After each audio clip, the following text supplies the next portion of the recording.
You're listening to Boomers Today with your host, Frank Sampson.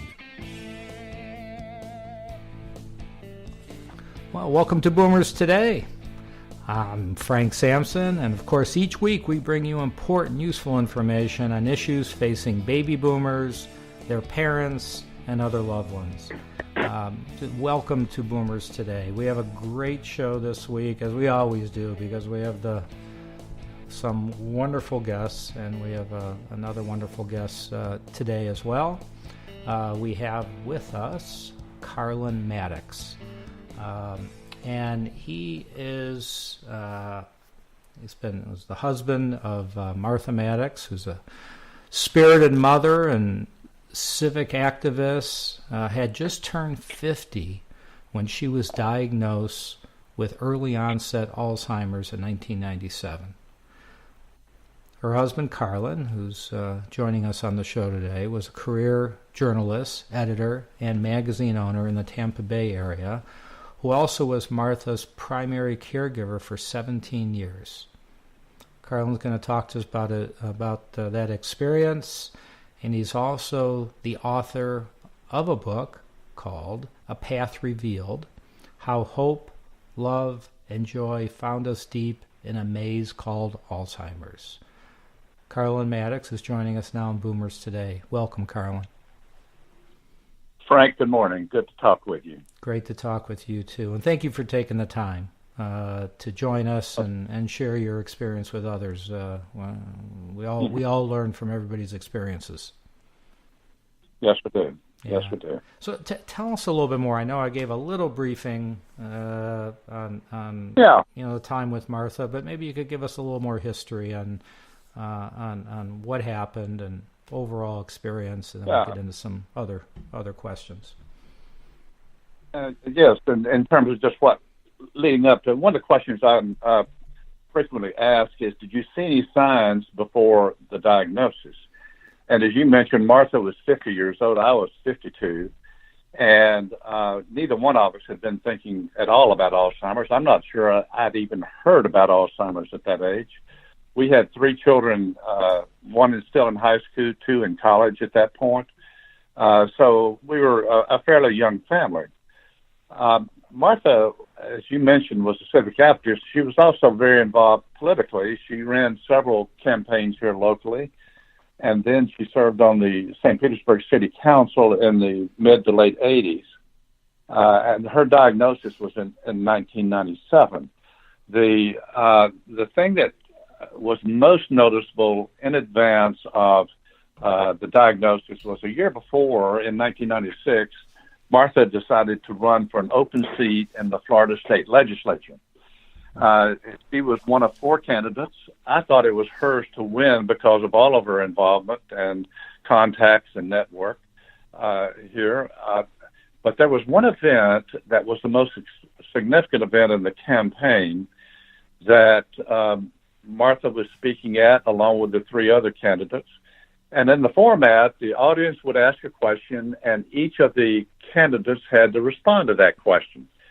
And I'd seen Martha in dozens of situations like this. She was always gave a common sense answer. It was to the point. It was civil. And she just was very responsive and quick on her feet. On this day, about a year before her diagnosis, on this day, when all the questions that were asked, Martha had to ask for everyone to be repeated. And I didn't know what was going on. And in her response, it was just slightly off. It was just askew. It didn't quite make sense with the question that had been answered. And when we got home after that, I said, Martha, what was going on? What happened up there? And she said, well, what are you talking about? Everything was just fine. And I knew something was going on at that point. I didn't know what. Martha wound up losing that primary by 20 votes, which was disappointing at the time, but in hindsight, I was very glad that she did. But that was the first cue to me that something needed to be checked out. It took our children and me probably 9 months to get Martha to visit a neurologist, and she was forgetting names more frequently and forgetting appointments more frequently. And if you're in business or in politics, you just can't do that kind of thing. And so we did get an appointment in July of '97 for Martha to visit with a neurologist. She went by herself, and when I got home from work that evening, I asked her how it went, and she said, "Well, I left because he was just taking too long to see me." I said, and it had taken us 2 to 3 months to get this appointment. Right. And so started the process all over again. And in early September of '97, we got another appointment set, and I went with Martha this time. And then we went through the battery of tests, and it was a couple of weeks later that we got the diagnosis on this, Frank. And so that's what led up to it. I am 6'5", and Martha was 5'7", but her energy level was just twice mine. I mean, and she was just a very energetic person. She loved dancing, she loved hiking, she loved tennis, she loved being involved with people and talking and whatever. And so just to see Martha go from that this was the Martha I knew for 25 years by 1997, and to see her go to sort of a halting and not remembering and losing some confidence was a real shock. It was a real hard thing for me to get used to and for our children to get used to initially. So that's a quick background. Right. Sort of where we got started. And did you, I know you were her caregiver. I mean, was she home that entire time of 17 years, or was there any point that you felt carrying her at home was maybe just too much? Yes, there was. Martha spent the first decade at home. The first year or so, and I lose track of time at this point, but the first year or so, I would go to work and Martha would still be driving and running errands and whatever. She was still very much able to do those kinds of things. And but after the first decade, it was time to move Martha into a nursing home. In between, I was fortunate enough to be able to have 2 caregivers come in alternate days in the week, Monday through Friday, to come in and take care of Martha during the day. And then when I would get home, I would take over as caregiver at that time. Got it. So we did that for a decade, and then it was time. When she moved into a nursing home in early 2008. Martha was not able to talk much. It was mostly gibberish. She was at a point where she was not able to feed herself too well, not able to take care of herself, and not long after moving into the nursing home here in St. Petersburg, Florida, she just was not able to walk. And so a lot of systems had begun to shut down in her body and mind at that point. So, Carlen, I know you're an author of a book. It's called A Path Revealed, How Hope, Love, and Joy Found Us Deep in a Maze Called Alzheimer's. We're going to talk about your book in just a few minutes, but there was something you wrote in your book I'd love you to comment on, if you would. You wrote that the best advice I ever had in caring for my wife, I learned in the first grade. You referred to it as stop, look, and listen, all right? Expound upon that a little bit, if you would. Yeah, I can, and that's not just what I learned. I'm sure you learned that in the first grade, Frank. Right. I'm sure a lot of people listening in the audience learned that in the first grade. And you walk up to, you're going to school and you want to cross the street, and there's a little guard right there, and you just have you stop and you look both ways and you listen for cars and whatever. And it was just really important. Martha's life and my life were very, very active. And sometimes we felt like we were just ships passing through the night with our different careers. And it was this news of Alzheimer's just brought everything to abrupt halt. Our world was not turned upside down by that. It imploded before us, and we were just struggling to just get hold of something. But it just became very important with different kind of behaviors that Martha began to be showing, for me just to not try to correct her, but just to stop and just sort of pay attention to what Martha was trying to say and what she was meaning with what she was trying to tell me. And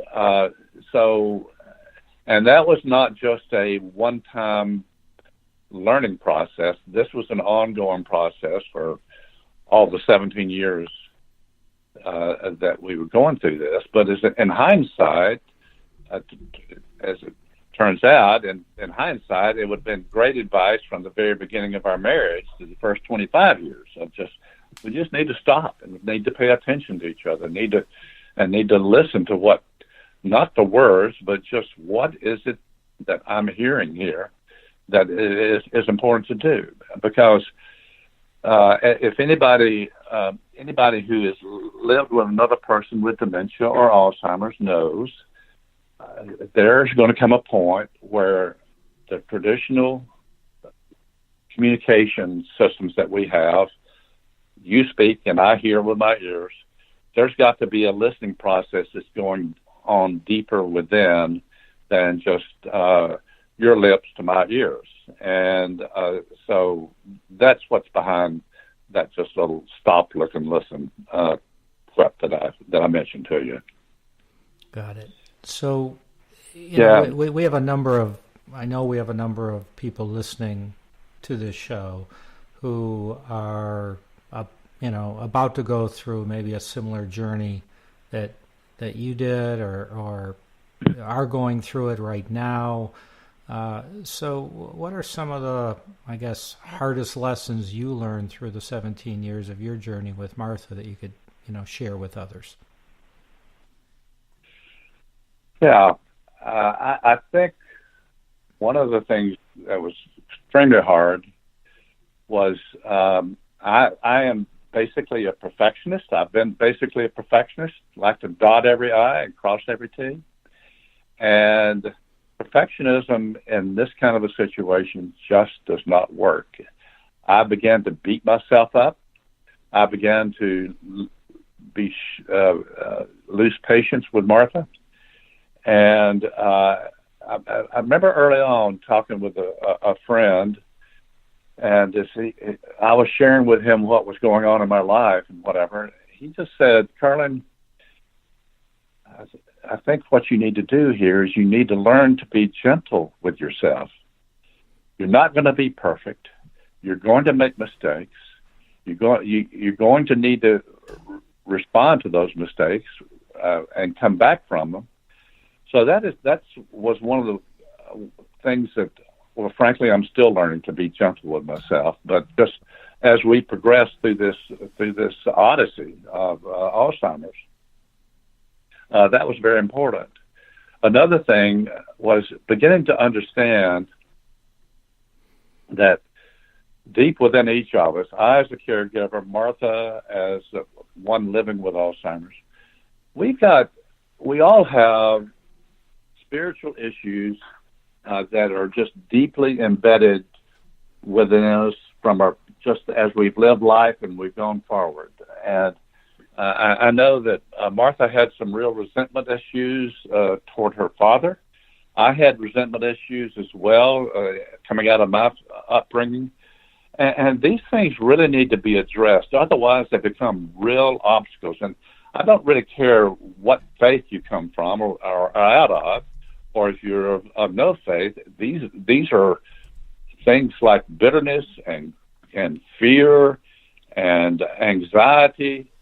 If I learned that if I let those control what I was trying to do and what Martha was trying to do, they just consumed. They would consume me, and I'm a guy, and I started off in this whole journey thinking I'm a big, strong guy. I can handle this whole thing.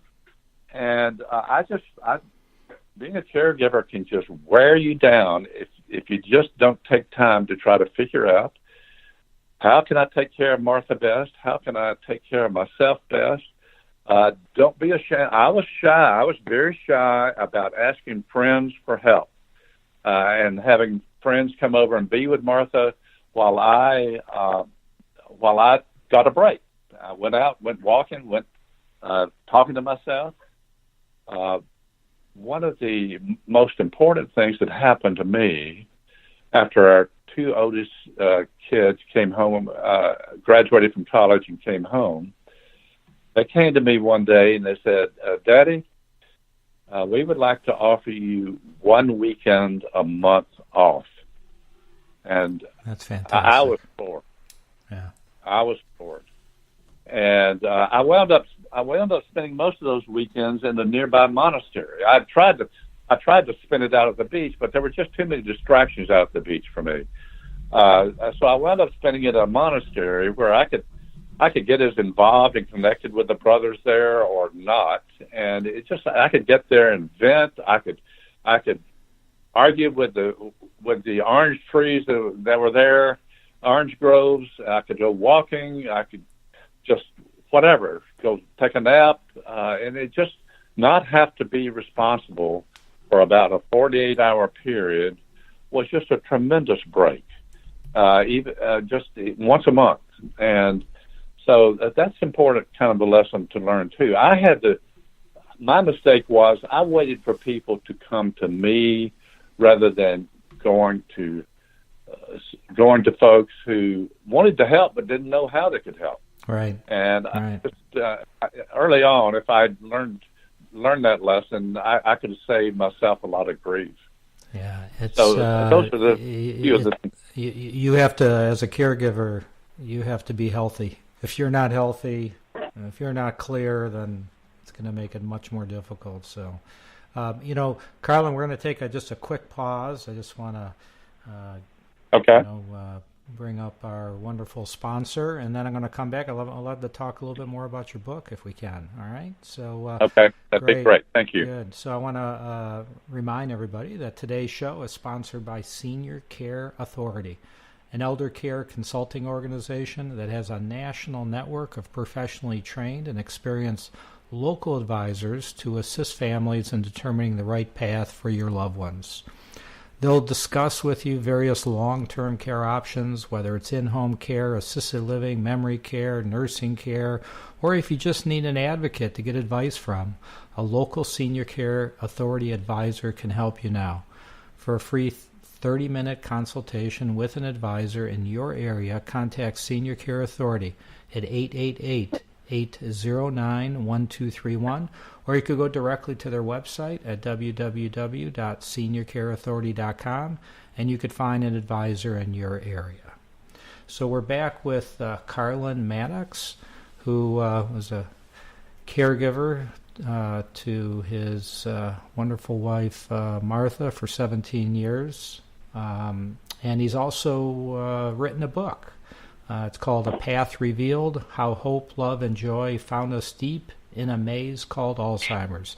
So I'd like to ask you a two-part question here, Carlen. Maybe you could just kind of give us an overview of the book and kind of what inspired you or the catalyst for writing it. I know you have a background as a journalist, so it might have been a natural for you. But part two question is why you feel it might be important for other caregivers to break out of their oftentimes isolation and share their stories as well. So kind of two-part for you there, okay? Yeah, thank you. Yes, I didn't, going through this odyssey, I did not intend to write a book. And I just want to be clear, there are a lot of good guidebooks out there right now. There were not many back in 1997 when Martha was diagnosed, but there are a lot of good guidebooks. And so Alzheimer's is not the focus of my book. Alzheimer's happens to be the context. The focus of the book is the spiritual path, the spiritual odyssey that unfolded for us during these 17 years. And I deal with the issues that relate to Alzheimer's and I had three hard things. The toughest things I had to deal with going through are four things, really. The first one was just getting the news about the Alzheimer's. The second was a couple of years after that, having to take the car keys away from Martha. A third one was about 5 years deep into this path. Martha had a full-on seizure, which I had never seen before, and I don't want to ever see one again. But that was critical. And a fourth thing was having to make the decision to move Martha into an assisted living nursing home. But during this time, right after we got the news about Alzheimer's, when we got home, Martha and I had a very long, deep cry. And and as soon as we got through, Martha looked at me and she says, "I do not want to tell a soul. I don't want to tell my parents. I don't want to tell our children, and I don't want to tell my brothers, and I don't want to tell my friends." Obviously, there's a real stigma associated with some kind of mental disability like Alzheimer's or dementia, and it still is there. And it's something that really needs to be addressed and worked through as soon as you possibly can. But when Martha said that, I didn't quite know how to react. But as we talked, she said, we agreed that there was one person she was willing to talk to. And this is sort of the opening of my book, in terms of this one person was a retired Presbyterian minister here in St. Petersburg who had been good friends with Martha before Martha and I met, and who had married us and then baptized a couple of our children. His name was Lacey Harwell. And Martha was willing to have Lacey come and share with him our news. I called Lacey, and he said, "I'll be there tomorrow." I didn't tell Lacey what it was about, but he showed up the doorstep. And as I said, I'm 6'5". Lacey was about 6'4". He packed quite a few more pounds than I did, but he was a bigger-than-life kind of personality that I think people have come across in their own lives would know what I'm talking about. He comes into the room, and Martha and I sit on the couch, and he sits in a chair opposite us, and we have a little chit-chat. Then Martha looks at me, nods to me to start the conversation, and it was a very short conversation. And I said, "Lacey, Martha's been diagnosed with early onset Alzheimer's." And this bigger-than-life kind of man just sort of shrunk into a shadow. And he nodded at me to swap seats with him, and we did. And he put his arm around Martha. And at some point after we had another cry, he said, "I have a good friend in Kentucky who is the retreat director with the Sisters of Loretta community there. Her name is Sister Elaine. I've sent a lot of my friends to visit with her, people who have one kind of crisis or another, and says she has about the best gift of discernment I have ever encountered in my life." And he said, "I don't know what you would get out of the visit, but I think it would be very meaningful for you if you do. So I would encourage you to think about doing that." And then Lacey got up and left. And Martha and I talked about it, and I called this Sister Elaine. And 3 weeks after her diagnosis, Martha and I drove from St. Petersburg up to Kentucky to visit with her for about a week. And that's where this, quote, path that I talk about in my book, A Path Revealed, began to open up. And it was just a very important time for us. I don't have time to get into all that she said. Right. But as we left, these were her parting words to us, which I thought were pretty easy to understand. I've discovered they were not quite that easy to understand, but she said, "Your main calling at this time, Martha and Carlen, is to trust that you belong to God and not to yourselves, and to deepen your love for God and between yourselves." And I remember thinking, we should be able to do that. And that was just sort of a lifetime learning experience, as it turned out, about how to deal with that. Right. So that's what began to open up. We began to find mentors, counselors, people who could help us and help direct us as we move forward. And it's just very important as I share my book, share our story in my book. It's very important for anybody to be in a support group, to hear how just very practical advice that they're getting from people, or how they're dealing with some deep emotional issues, some deep kind of spiritual stuff, and just to pick up hints here and there. And that's what I'm getting feedback that people are picking up out of my book.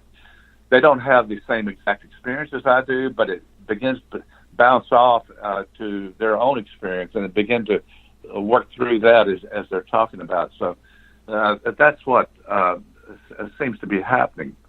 As I said, I didn't start off, Frank, with the intention of writing a book. In fact, I didn't even think about it. But Lacey and a couple of other good friends were encouraging me to think about doing that.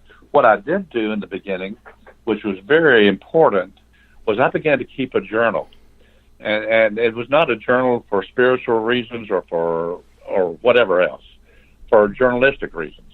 I had so much information coming at me in terms of medical information and in terms of what is this thing called Alzheimer's, and trying to get sources of information from here and there, which were very limited 20 some odd years ago. But I had a lot of information coming at me.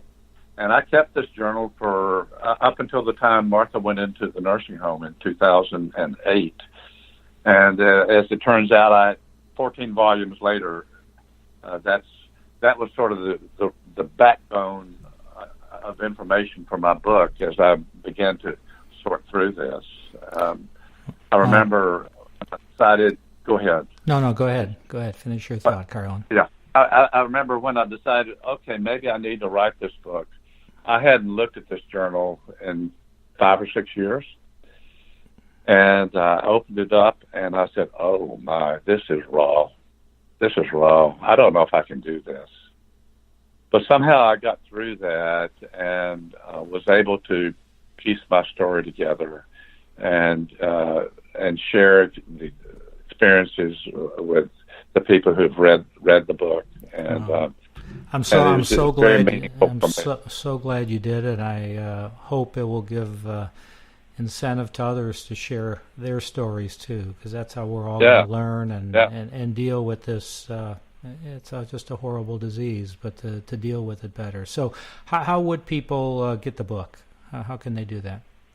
A couple of ways. One is obviously on Amazon online, Barnes & Noble online. You can order it through any bookstore, real bookstore. Right. I do have a website that I write a blog. It's called Carlen Maddux, CarlenMaddux.com. And if you're interested in following my blog, you can sign up there. It's no charge. So those are the sources.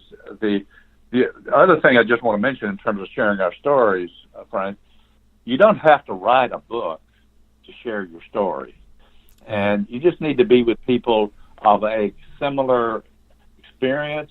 They don't have to be told what you're going through. They know what you're going through. And you know what they're going through. And that's where these support groups can be so beneficial. Right. And I just would really encourage people to try to find one that, and don't settle for the first one you find. You don't have to get a perfect one. Just find one that seems to work for you as best it can. Carlen Maddux, thank you so much for joining us on the Aging Boomers. I really appreciate it. Thank you. Thank you, Frank. Yeah, and thank you all for joining us. Just be safe out there, and we'll talk to you all soon. You've been listening to Boomers Today with Frank Sampson. To learn more about today's show, visit boomerstodayradio.com and join us next time for another edition of Boomers Today.